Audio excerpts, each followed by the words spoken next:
আমাৰ প্ৰধানকৈ বানপানীয়ে বহুত ক্ষতি কৰিলে। আমাৰ মনসা পূজা কৰোঁ, নামঘৰটো ভাঙি দিলে। মনসা মন্দিৰ আছিলে, কিন্তু এতিয়া থাকিব নোৱাৰা হৈ গৈছোঁ একেবাৰে। সাপে বৰ দিগদাৰ লৈছে। এতিয়া পূজাও আহি পাই গৈছে, ভাদ মাহত পূজা পাতোঁ।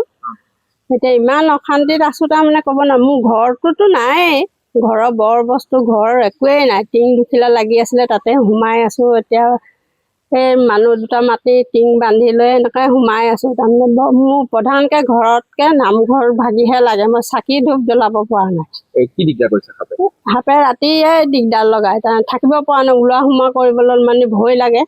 ইভাগে একো নকৰিলেও ভয় লাগে বোলো। মোৰ নামঘৰত চাকি দিব পৰা নাই। দেখিছোঁ ঘৰৰ বগাই ফুৰে গোটেই টিঙে চিঙে, খুব ভয় লাগে তাৰমানে। আমাৰ ঘৰ দুৱাৰ চব বানপানীত নষ্ট হ'লগৈ। এতিয়া মনসা মন্দিৰো আছিলে বাৰু আমাৰ ঘৰত। ঘৰ বনোৱাৰ আগতকৈ বাৰু মন্দিৰটো আমাৰ ঠিক কৰি দিলে বহুত ভাল পালোঁহেঁতেন। পূজা টাইমো আমাৰ চাপি আহিলে, ৰাতি শুবলৈ নোৱাৰোঁ। সাপ চাপ দিগদাৰ লগাই থাকে আমাৰ, ওলাই যাবলৈও দিগদাৰ, ভয় হয়। সাপ চাপ পূজা টাইম আহি পালে, এতিয়া মন্দিৰটো বনাই দিলে আমি ভাল পালোঁহেঁতেন।